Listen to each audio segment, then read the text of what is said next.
The people, the headlines, the issues impacting you, all on This Week in Cincinnati on 9 on your side.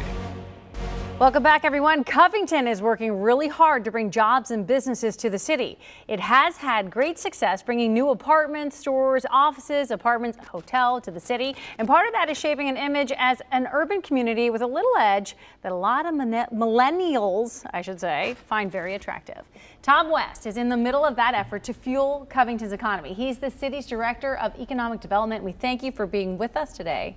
Thank you. Good morning, Tanya. Good morning. Okay, let me start right with the big news that happened this week, which is that an 82-home subdivision, the go-ahead, 5-0, for at least the first part of that go-ahead from the commission for Park Point project. Tell us about that project and what it means for Covington. Correct.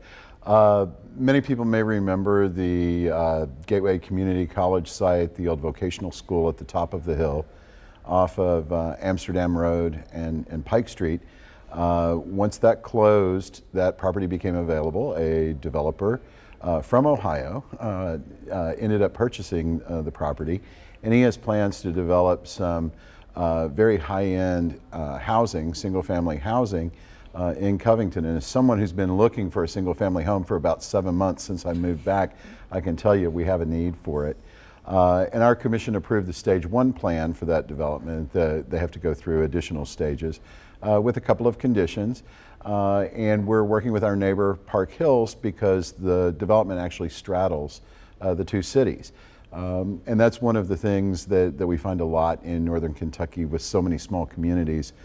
We have to work together to achieve the results everyone's after. Okay, so you say stage 1. Mm-hmm. What does that mean in terms to folks sitting at home? That mean that like 4 homes can be built, or just what are we talking? Stage 1 means they've gotten the preliminary approval to then proceed to the next level of planning and development on the site. So the next stages will be more detailed designs for roads, utilities, the building sites, and that type of thing. So this is kind of, we like the general plan, we like the direction you're headed in.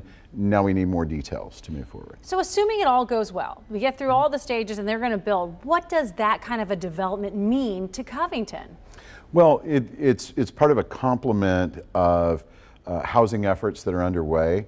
One of the great things about Covington is our diversity in every sense of the word in the community. You mentioned before these new apartment buildings that are coming online. We have one right now that if you had told me 12 years ago we would have luxury housing and new office developments going on right in the heart of Pike and Madison, I would have said you were nuts. But they've been open for 6 weeks and they're 50% leased. Wow. Right at the corner of Washington and 7th Street in downtown Covington. So what that means is in accommodating affordable housing with the small a to make sure that the people who work in these businesses, restaurants and bars that are happening, also have an opportunity to live in that urban environment, is that we have a diverse population fueling a lot of this growth and development. And you mentioned before, I can't remember the word you used, edginess maybe. Yeah, we call it a little quirkiness. Who else has got goats trimming the weeds in their parks? Covington does, yeah. Covington does. We talk a lot about the IRS has now said it's going to shut down. It's going to leave Covington. It's a huge footprint, and I imagine a great amount of taxes get paid to the city of Covington, so that's going to be a big loss to that city, to your city. However, I look at that and think, well, there's opportunity. Absolutely. So what opportunities are you seeing that may go into that site? Well, they're not completely leaving Covington. Some of those jobs will go to the Gateway Center on Scott Street. So we're very thankful with that. A lot of jobs will go away. It will be a big hit to the city's budget because primarily we receive payroll taxes to help keep the streets paved and the cops and firefighters employed. But what that means is a 23-acre riverfront opportunity in the heart of a major metropolitan area. It's probably one of the most desirable development sites in the country. Now, we're in the process right now of hiring a consulting team to work with us to create a strategy and plan for those 23 acres. What we've told them going in, now, obviously we don't know what the plan's going to be, but told them going in, we want to connect all the development that's happening at Roebling Point and River Center with Main Strasse and our downtown area, and also accommodating those historic neighborhoods that are part of that. So maybe the street grid gets restored in that area.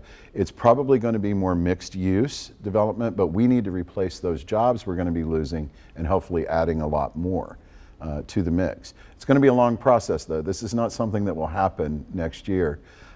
Dealing with the federal government has its challenges, sure. So it will take a good amount of time. I do want to ask you, because you used to work for the city of Covington. You left for a time, went to Indianapolis and Louisville, that kind of thing, and now you're back. And in that time that you've been gone, Covington has changed. I would say I enjoy very much going to Covington. Dramatically. What changes have you seen? And unfortunately, this is probably my last question, so okay, make it good. Squeeze it all in, yes. Right? The number of folks that are living there, the youth that we see, I tell you the most visible change is if you walk down Madison Avenue at 8 o'clock on a random Tuesday night 12 years ago, it wasn't exactly a pleasant experience all the time. It was okay, it wasn't scary, but it wasn't. Now if you walk down there, you're going to see people lined up waiting to get into Inspirato on a Tuesday night. They've got a dinner wait. You're going to see people going to all kinds of entertainment venues, new bars, as well as the existing businesses we have. The one thing I have to squeeze into this is the authenticity.